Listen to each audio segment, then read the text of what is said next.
Well, hello and welcome to Volume 6 of Drink the Music. I'm Brian here, as always, with Michaela. And Michaela, this week we put to a vote to our Patreon site. We had what is considered by many to be the best album of all time, Beach Boys' Pet Sounds, versus what many would consider to be the best band of all time in the Beatles. And the Beatles won. We're talking today Love from 2006, the Cirque du Soleil soundtrack. Pretty excited about this, Michaela. What do you think? You excited to talk some Beatles, the Fab Four? I am excited to talk about the Beatles, mostly because I'm excited to hear all the things that you have to say, because I know that you are a Beatles super freak.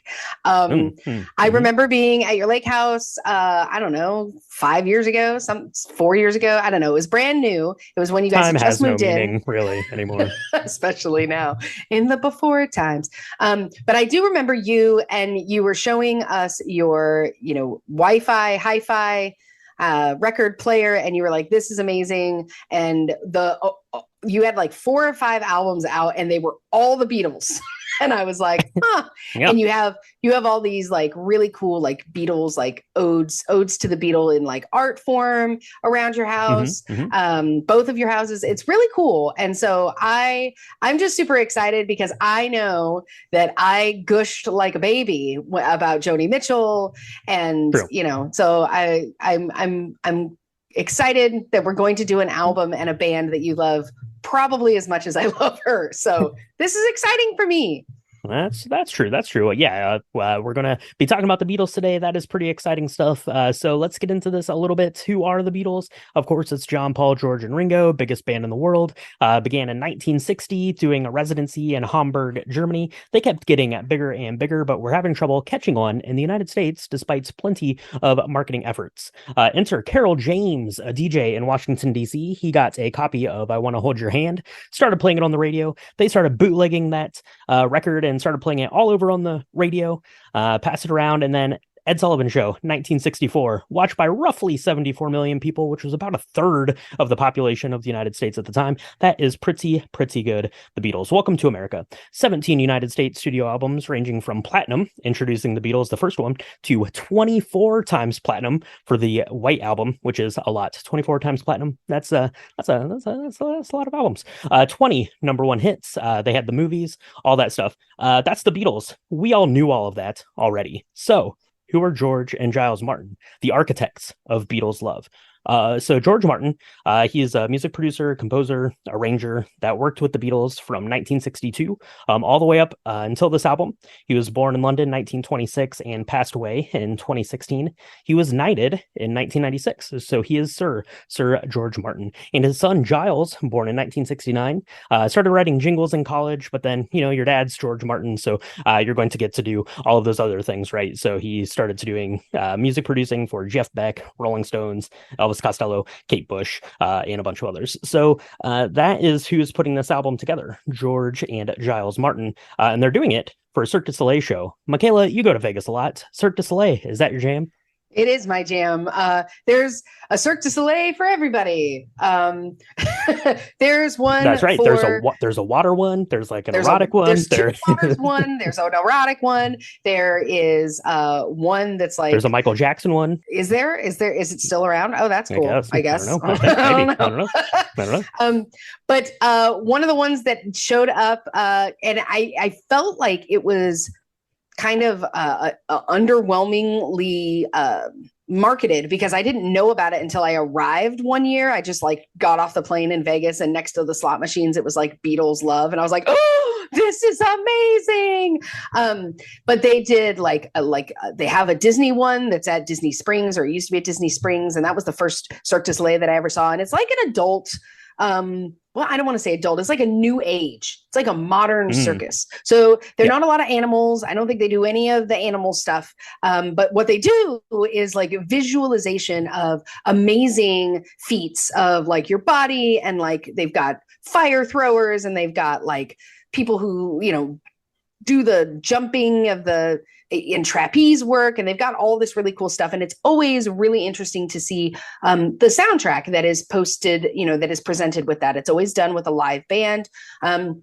And so I was super excited when I saw that they were doing a Beatles Love, because I was like, this is either going to be an epic failure and it's not going to make anybody happy, or it's going to like bring everybody that has ever loved the Beatles together in this, symbiotic, like, uh, splendor of the senses, because you're going to see amazing things, you're going to hear music that you like, and you're going to hear it in a totally new and different way.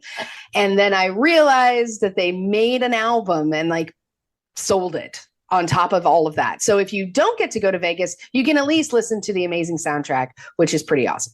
That's right, absolutely. So that's what we're talking about today, the Beatles' Love album from 2006. So what we're going to do is we're going to take a quick break, and you either have your option right now. You can take a break with us, get your cocktail stuff out, get ready to go, or you can head into the Mirage and see Beatles' Love for yourself. So let's do that. Michaela, let's take a quick break. We'll grab the bourbon and be right back.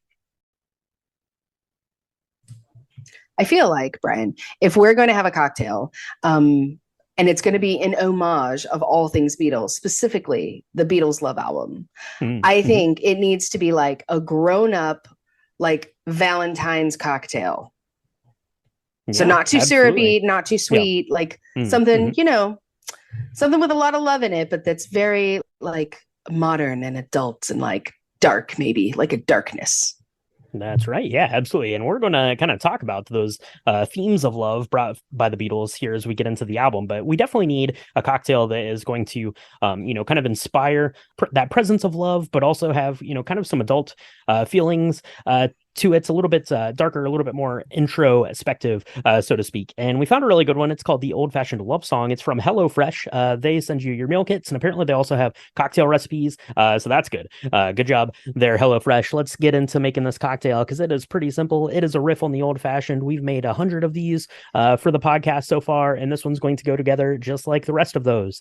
Grab yourself a rocks glass, throw in some chocolate bitters, couple drops, half ounce of simple syrup, and go ahead and give that a stir. Get the chocolate bitters and the simple syrup mixed up. Add in 3/4 of an ounce of creme de cacao and 2 ounces of your choice rye or bourbon. I would prefer bourbon here because it's going to go nicer with the creme de cacao. The rye is going to be a little too spicy. I didn't like that. I made it both ways. I like the bourbon, so give that a try. Put in a big ice cube and then garnish it with a nice orange peel and a cherry.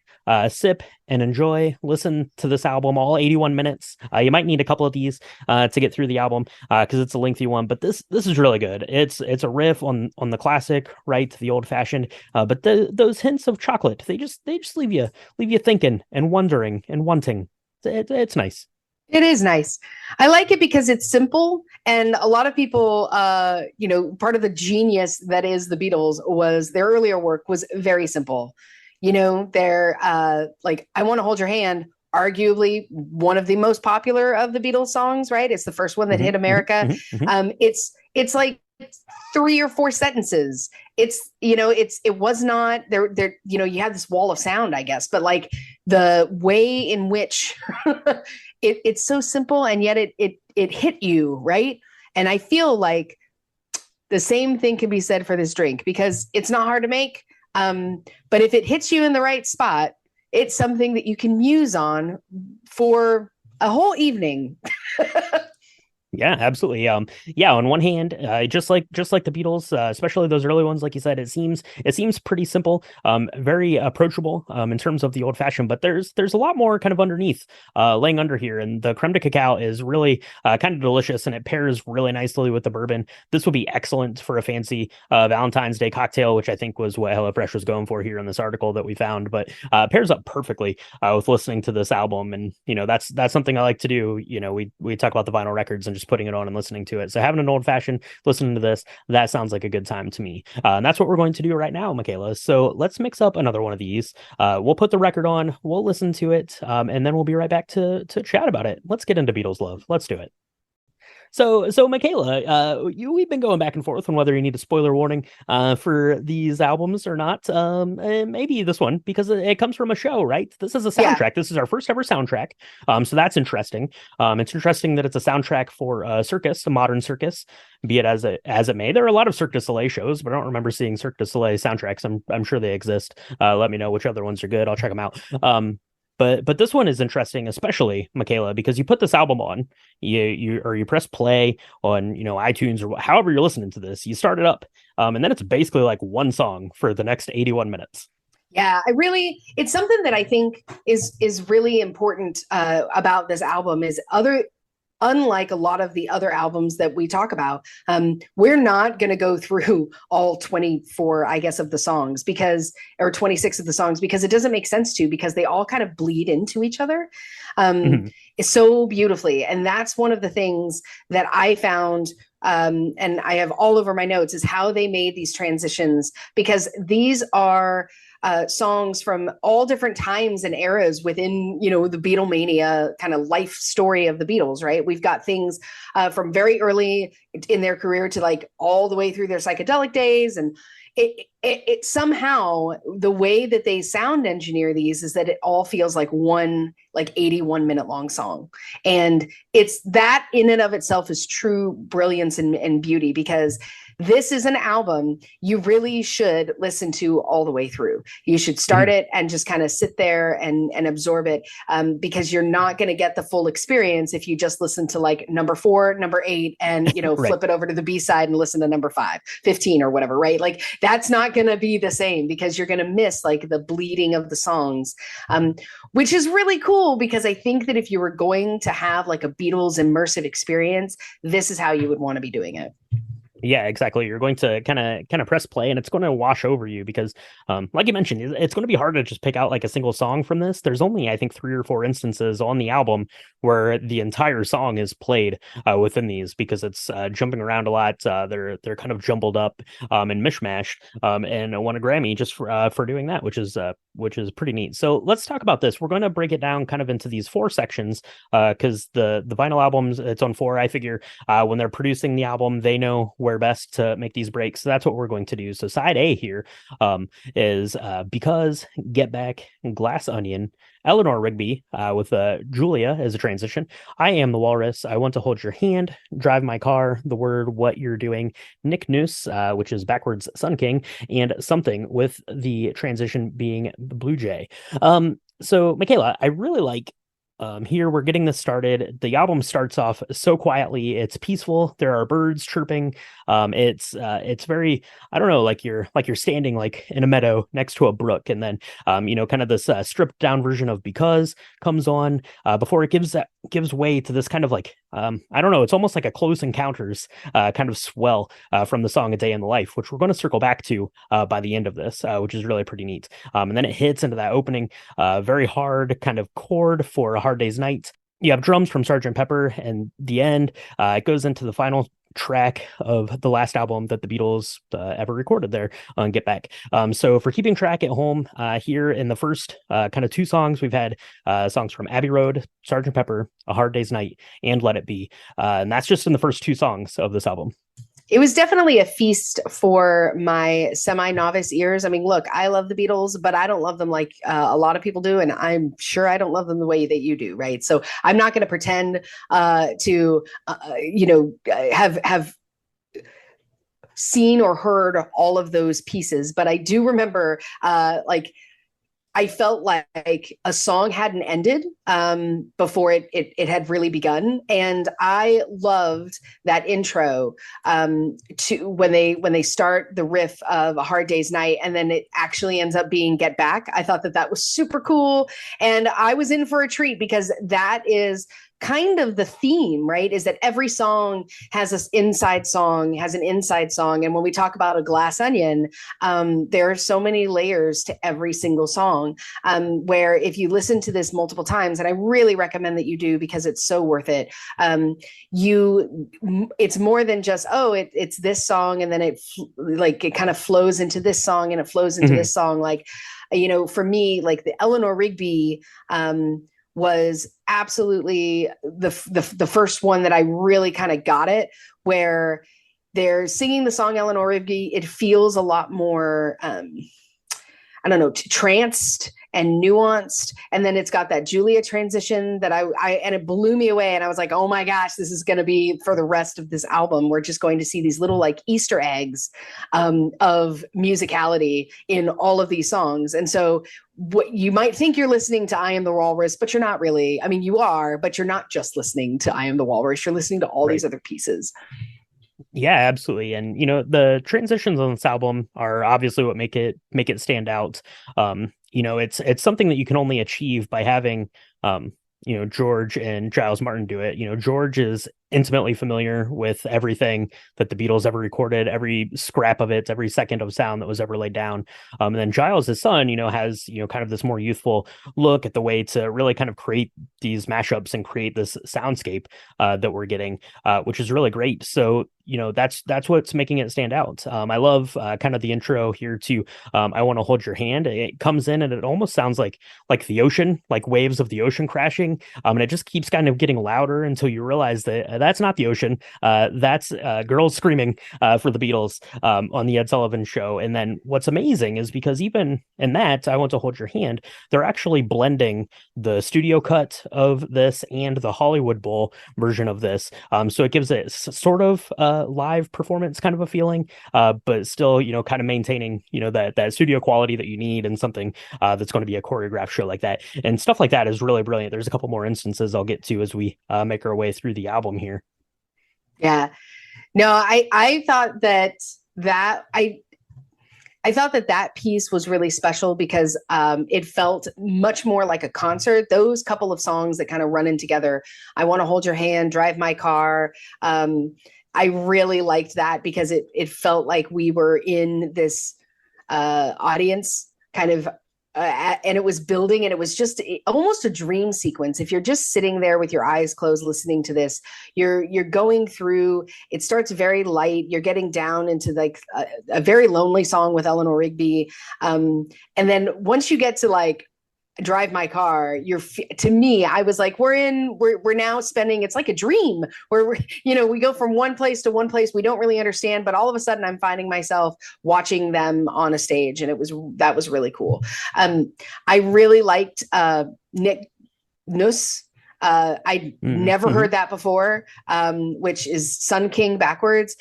I had to go up because I was like, I'm sure, like, how did they make it? Why did they do it that way? And that was actually really, really cool because you could try and figure out what they were saying. It was amazing. And there was this whole thing, I guess it was the first one of the first or second albums, it was this rumor that went around. All of the kids in the 60s were like listening to records backwards, and they were like, oh my gosh, it's saying these things, and everybody was like Satan fever, and everybody was like, oh my gosh, it's awful. And they didn't know that within a couple of years the Beatles would have broken up, and but they were like, oh, if you listen to it backwards it says Paul is dead or something, and it was like crazy. And so to have them actually do that was amazing to me because Yeah, for sure. Yeah, it's definitely kind of a bold stance to have a song play backwards throughout this. And I think that it has a particular story element to the show. It's been a while since I've actually seen it, but I think that the way that they're reconstructing the stage here as this is going backwards makes a lot of sense as you're watching it. But it sounds really cool. It's really interesting sounding. And yeah, because obviously it doesn't sound like anything you've ever heard before because you've not. And the first side here, it ends with something. And the first 9 songs here, they come really fast. It's almost like this kind of feverish pace that they're coming. It kind of slows down here as we get into something which is really pretty and beautiful, and it kind of caps off like this first section, which almost serves as like a career retrospective for the Beatles, right? You have I Want to Hold Your Hand, which by all accounts is their first kind of hit or their big song here in America. It's going all the way, like I'd mentioned, Get Back being the last song on their last album, so literally their first song and their last song here in this section. And then we start to get into kind of the more story elements, I guess, for the specific Cirque du Soleil show. Kind of this first section is very bombastic and just gets you in the mood. It gets you ready to party with the Beatles, and now we're going to take over and start telling the story. So All right, and that's going to get us into side B. Let's go through these titles here. So we've got Being for the Benefit of Mr. Kai, I Want You, She's So Heavy, Helter Skelter. Track 11 is Help. Blackbird, Yesterday's track 12. Strawberry Fields Forever, Within You, Without You, Tomorrow Never Knows, Lucy in the Sky with Diamonds, and Octopus's Garden is track 16. That's going to end our side B. So, Michaela, side B, like I said, we're getting into a little bit more kind of storytelling aspects, I guess, of the album, of the soundtrack. So what do you think about side B? Anything? What's standing out to you here? So I really loved the very opening song, Being for the Benefit of Mr. Kite, and the I Want You, She's So Heavy kind of piece. I really like that, the way that they sound engineered that and put that. They had the really, I think they call them delayed vocals, when they're singing the Helter Skelter piece, and it was just very rocky and just real tough, very deep for me. And this is where it gets dark. I feel like, we had a little bit of this melancholy-ish with the first, at the very beginning of the first side A, but this one I feel like we're right into this kind of dark, weary, like ethereal space. And then of course, I really loved the acoustic kind of Strawberry Fields Forever. That was really cool. I never heard it before like that. And so that made me really happy. And the way that they kind of incorporated the piano solo from In My Life, that's one of my favorite Beatles songs. So I actually kind of caught my breath and got a little teary hearing it because it was a surprise. And I think that that's Mm-hmm. one of the things, if you love the Beatles at all and you've not heard this album, do yourself a favor and listen to it. But make sure you spend the time to do it, because you're going to find they will play a song that's going to surprise you, and it'll be just a piece of it maybe, but it's just just the way they braided all of this together was just splendid. Yeah, it's something very magical, and you hit on something good here. I've got in my notes Strawberry Fields Forever. It turns into, by the end of it, it's kind of this insane mashup where there's like 7 songs going on at the same time at the end of Strawberry Fields, kind of with the end part of Hello Goodbye there, which is pretty amazing. But the Strawberry Field cut itself, it comes from the acoustic demo and then the first and 26th take of Strawberry Fields Forever before it goes into what was finally the studio cut. So it's the amazing kind of like blending of, like literally like 4 takes of this song that creates into the song that we're having here. You didn't even mention, I'm going to let it slide because I have some stuff to say about it. It's Blackbird and Yesterday. They go together like peanut butter and chocolate. Blackbird is one of my favorite Beatles songs of all time. Yesterday is my favorite song of all time. And I don't know, this is beautiful. It gets me teary every time it comes on. Blackbird is just the instrumental bit. It goes, and when I'm listening to it, I have like almost this like internal desperation to hear the song continue, to hear those lyrics kind of open up for Blackbird, which are beautiful. But it doesn't, and it just kind of bleeds into the opening chord of Yesterday. And it's so like perfectly like audibly fulfilling. It's almost like ethereal sounding the way that it blends together, which is weird because Blackbird and Yesterday aren't in the same tuning. The Martins took that, tuned it down a step so they would be in the same tuning, because the Martins are wizards. I don't know how they did it. It's amazing. It's incredible. And it sounds so awesome. Like you said, it's a little bit more, I don't want to say, I don't know. It's a little bit darker, I guess, kind of tale here. So part of the story element of the Cirque du Soleil show is it's kind of going from like post-war,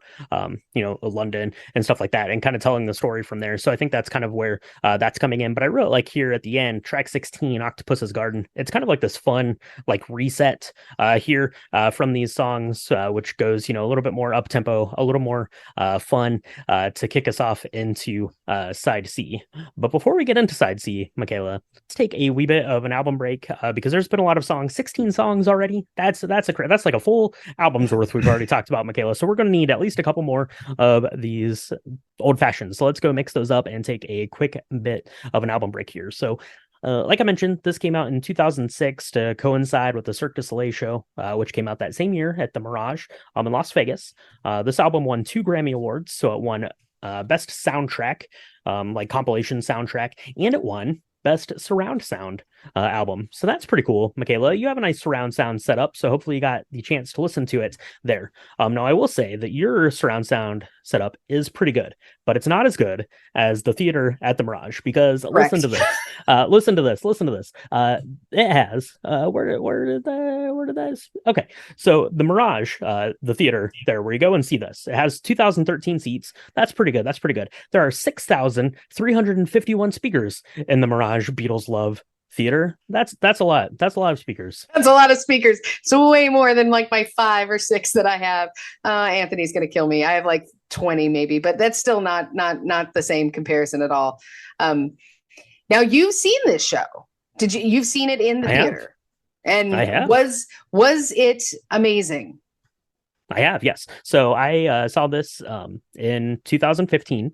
My wife and I were in Vegas celebrating our 10-year anniversary, doing the vow renewal, all that kind of stuff. And I had loved the Beatles Love album since 2006. We're not frequent Las Vegas goers, but this was kind of the first time I had been to Las Vegas since the show came out. And I said, you know what I definitely need to do is I definitely need to go see Beatles Love. And we did. And it was epic. And it brought, a tear to my eye. You get to go like before the show. There's like the Beatles store, which was pretty awesome that you can kind of go in like before and after the show. But yeah, I mean, it felt so like well, first of all, just to speak about the theater, it's kind of in the circle, so you're very close, and all the Cirque du Soleil theaters in Vegas, at least the ones I've been to, are very intimate and very close. But it's like being at a Beatles concert, which is not something that you can do anymore, right? It's not something I'm ever going to really get to experience. So it's as close to that, I think, as possible. And then the way that the story comes together and the story elements and the way that you're like visualizing these things that have been playing in your head for, your whole life is just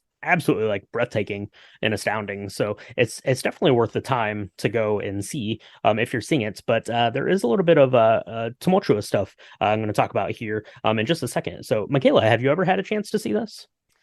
I have not. It was on my list. We actually had a trip planned, and we were going to see this, and then the world kind of shut down for COVID. So, and I've not been able to go back since then. So, I'm really hoping that it sticks out for at least another year, so I can get there. I have seen some kind of shots of it, like people videoing and things. Don't do that if you're not allowed to do that. But I have seen some of that, and that looked really amazing. So really, all I've had is the album. Now, I remember when the album came out. I remember when "Free as a Bird" came out in 1995, and that was like a huge deal because I was, the Beatles had broken up, and John Lennon had unfortunately been killed right around the time I was born. So I was never going to understand kind of the Beatles mania the way that people who'd lived in that life had. So when "Free as a Bird" came out, I remember it was like the coolest thing. All my friends were immediately like these new age Beatle maniacs, right? They were like, oh my gosh, this stuff is amazing. And so I remember poring over all the albums in like 1995 to through the 2000s. And then I went off to college. And in college, that's when, right after college, that's when this album came out. And it was like, oh my gosh, the Beatles have arrived again. It's like, it's another way for them to live on. It's these really cool transitions. It's this really neat way of like modernizing these older songs. And I remember listening to it a lot, and then I stopped. I don't know what happened, but I hadn't listened to this album in maybe 10 years. 10 years? No. Yeah, probably about that long. And so it was like visiting an old friend, which sounds really strange. But I guess that's the beauty of music, right? Is that these songs, even though these are very different than their original tunings or their original orchestrations and the original recordings, they because they're nostalgic for our youth, they were very nostalgic for us. In a completely different way, probably the same way listening to like the White Album would be for someone like my dad's age, right? Mm-hmm. Yeah, for sure. Absolutely. Yeah, it kind of harkens back to that time, for sure. I'd mentioned I'd seen it in 2015. The show was actually re-choreographed in 2016. So if I ever got a chance to see it again, it's going to be a different version. So that'd be kind of interesting to see which one I prefer there.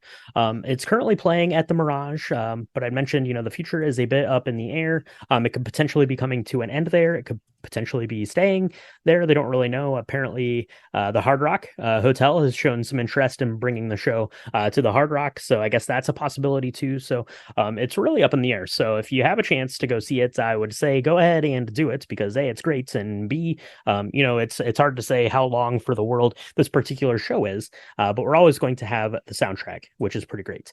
I'd mentioned that they were, using kind of every little scrap of Beatles music and recordings that have been made to put this together. There are 130 separate recordings on this album that put together these tracks, so that is pretty impressive there. And there were two other tracks, Fool on the Hill and Girl, that you can hear on the digital version. So if you're listening to this on iTunes or Amazon or whatever, you can hear those. They're not part of the official soundtrack. They're not part of the show. So you can just listen to those out of curiosity if you want to. And if you want a little bit more of a deep dive on the show and how it got put together, including the way this music worked, there was a documentary about the making of this called All Together Now.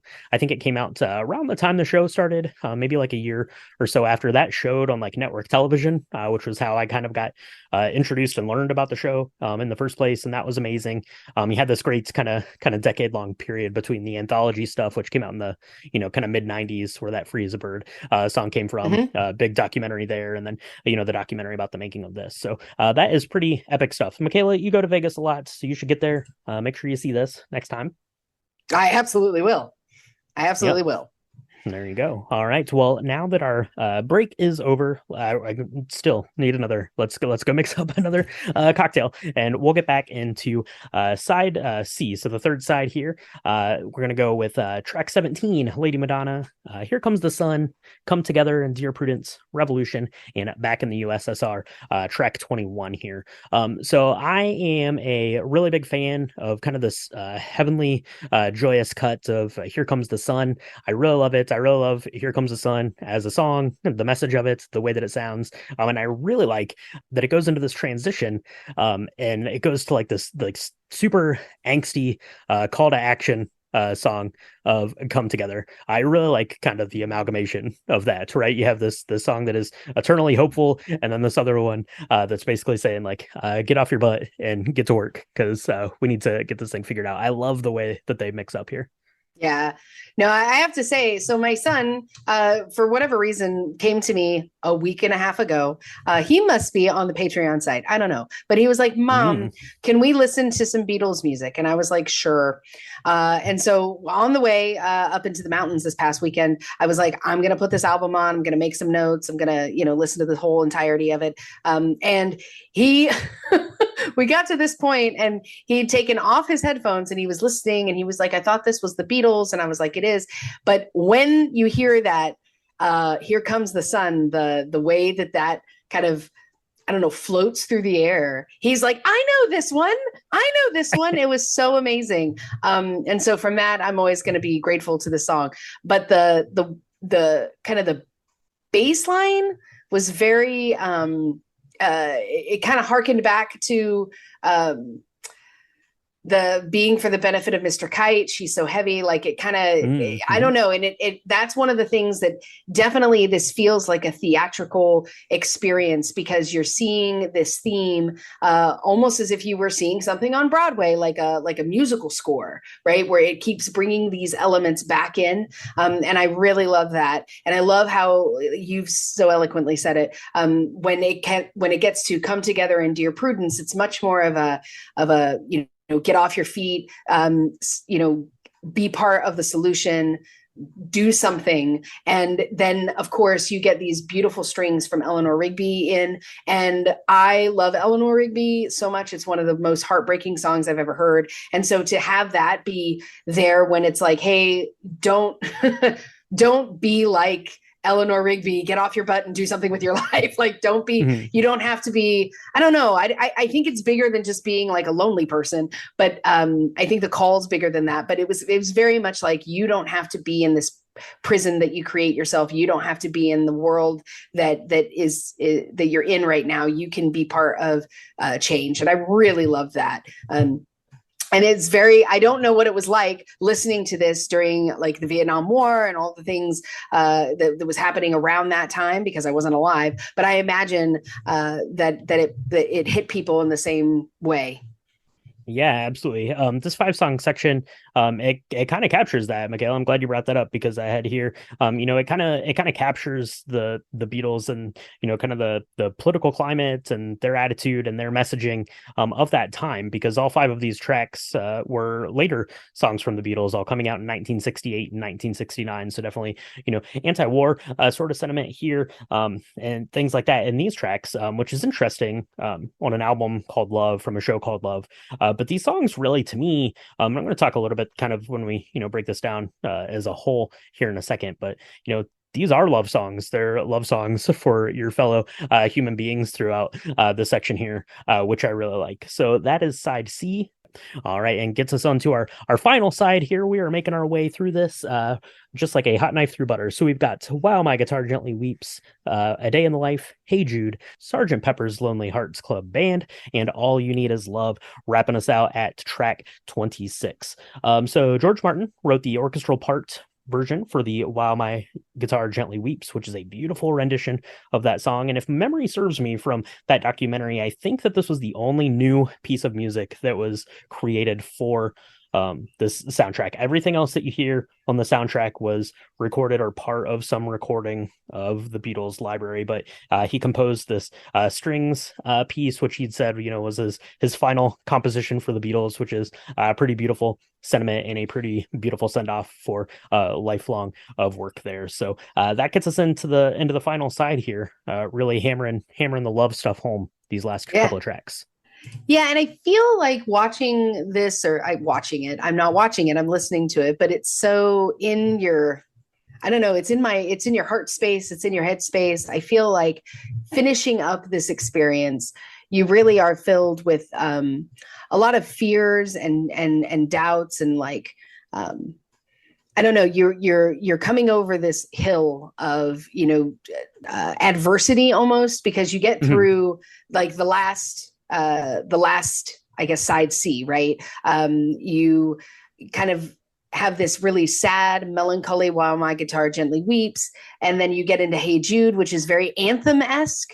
um, and then at the end, of course, with All You Need Is Love, it really is like very much a theme for the Beatles, right? Like, and when you think about their lives and the things that they all stand for and talked about, whether they were a band together or not, I really love that it kind of comes full circle, just in the way a really wonderful, you know, Broadway or Cirque du Soleil show would, right? Where it becomes everything everywhere all at once. It's like a, maybe we shouldn't say it like that because I don't want to quote a movie, but it's like everything is happening all at once, and these glass onion layers kind of form upon Mhm. themselves to create this crescendo of sound. And I really love that. And I love, I really believe, I was trying to look this up, Brian, so tell me if I'm wrong, but I really think that All You Need Is Love, there's a part where they start singing She Loves You in the back.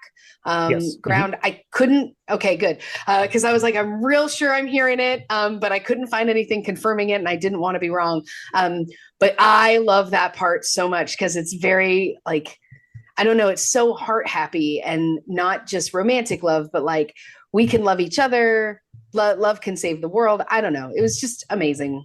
And Mhm. I get very weepy at the end of it because it's, if you listen to the whole thing, you're on this journey with this band, right? Or, and Yeah. it just ends very, it's an anthem for sure.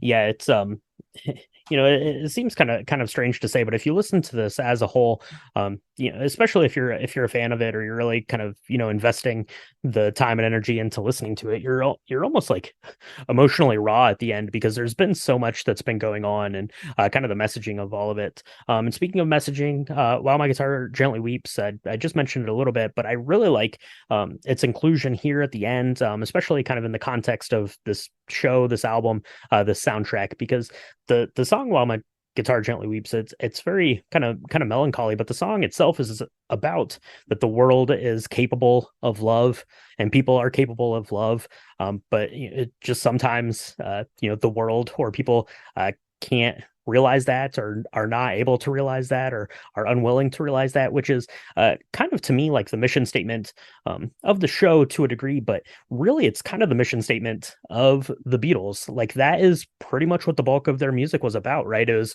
was about the longing for this world to come together and be, kind of one, united as one, and that's kind of the thesis here for the Beatles. So I really like that, and then of course, it goes into A Day in the Life, which is kind of like this.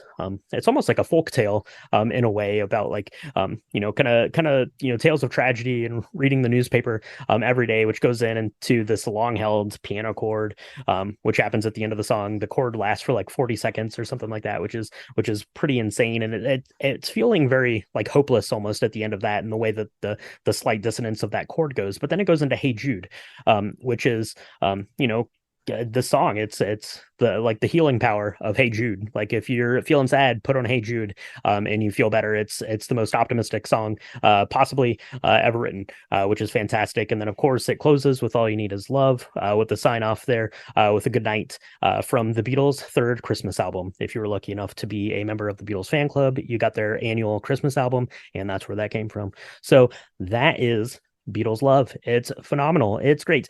There are a couple types of people in the world, Michaela. There are people that realize that the Beatles are the greatest band of all time, and there are people who like to be naysayers and say that that's not true and that they don't like the Beatles. But I implore you, if you fall into the latter camp, to listen to this, because obviously we all know the Beatles hits, 20 number one hits. That's a lot. That's a lot.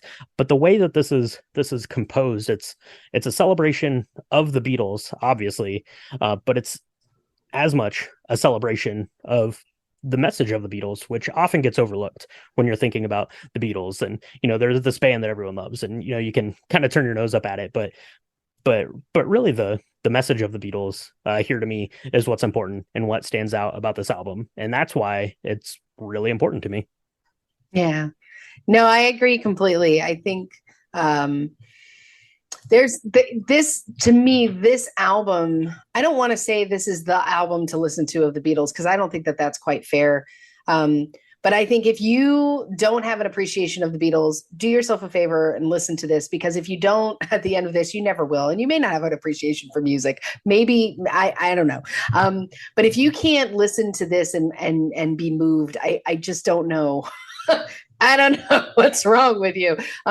But it's because this album is truly just a kind of a referendum on a life's work. I think it's just really special in how it's put together. And the fact that it was done by this father-son kind of duo that had the blessing of the Beatles to do it, had the and we're there. It's not like me coming off the street and being like, it'd be so cool if we did like another Beatles album, like that'd be awesome. Like it's much more of a some people who know and have been there and understand the musical elements to make it what it was. Mhm. As well is really makes it really special. And I think that if you haven't listened to it, it's definitely worth your time. If you're already a Beatles fan, then what have you been waiting for? Because it's been around a while. And if you aren't a Beatles fan, you should listen to it, because I think that you can create an understanding, at least an appreciation. And if you can't, then the world is lost on you, and I have nothing to say. That's right, absolutely. And in fairness, if you may be just unfamiliar with this, obviously it's a show from, or it's a soundtrack from the Las Vegas show, and it got a little bit of publicity. I think it went double platinum at the time that it came out. But certainly it's not. If you Google Beatles albums, of course Abbey Road is going to come up first. The White Album is going to come up first. Even like Beatles One, which were the 20 number one singles, is going to come up, which is an album that came out just a couple years before this, which did insanely well sales wise and stuff like that. But yeah, if you like the Beatles at all, if you like kind of like musical composition and the way the music is composed and arranged and put together. If you are a fan of soundtracks in any sort of way, give this a listen because it's pretty brilliant, I think, for sure. So want to send a special thank you to all of our patrons who voted in this week's poll. It was a tight one, like I mentioned at the top. We had Beach Boys' Pet Sounds. That's probably going to go back on the list for a future vote. One of the best albums of all time, according to a lot of people. So that would be fun to dig into. But Beatles won the day. They won their way to my heart, and they won their way into our cocktail glass with that riff on the old fashioned. So, Michaela, let's end it right there. There's nothing else we could say about the Beatles that hasn't been said already. Go give this a listen and make yourself up one of these old fashioned love songs to have while you're doing it. We want to see pictures of your cocktail. We want to see all of your Beatles memories, your Beatles memorabilia, what you love about the Beatles, what you don't love about the Beatles. That's fine. Tell us all that stuff. You can do it on our social medias. It's at Drink the Movies on Instagram and Threads and X, I guess. Facebook.com/Drink the Movies. You can find written recipes, pictures of ours, album pictures, all that stuff on our website, which is www.drinkthemovies.com. And make sure you go check out our Patreon site, patreon.com/drinkthemovies, if you want to get in on the next poll, bonus episodes, all that stuff. It's the best place to do it, and we appreciate our patrons over there so much. Michaela, we're going to have another album vote coming up, and that means we're going to have another album to talk about next week. So people want to make sure they're subscribed to the podcast and leaving us good reviews. Where can they do that? You can find us on Apple Podcasts, Spotify, Good Pods, anywhere where Spotify podcasts are distributed and supported. We are so excited. I got to tell you, this is album 6. Volume 6 of Drink the Music. We did not anticipate it's 5 more than we thought we were going to have to do. That's right. And look, we're really excited because it gives us an opportunity to talk about different things. I probably sound way stupider talking about music than anything else, but that's okay. We're doing it. We're doing it because we still have a community to do this with, and we're so overwhelmingly grateful for all of you to continue to listen and expand your ears and your minds and your cocktail shenanigans with us, because that really is what it's all about. So if you're liking what you're hearing, please hit the subscribe button, tell your friends, leave us 5-star review. It really helps us get all the Drink the Music, Drink the Movie stuff out there. And we are really, really grateful because this is just about the best job in the world, and we can't do it without y'all. Absolutely. So that is the 2006 Love album by the Beatles. So thank you so much for tuning into this one. We'll be back to talk about another album next week, and we'll be bringing another cocktail to go with it. So thanks for tuning in, and we'll talk to you next time on Drink the Music. All you need is love, Michaela. Look at all the lonely people. You were supposed to say love is all you need, but that's love is all you need. All right, well, I'll do that. Singing's good too. Singing's good too. Love is all you need.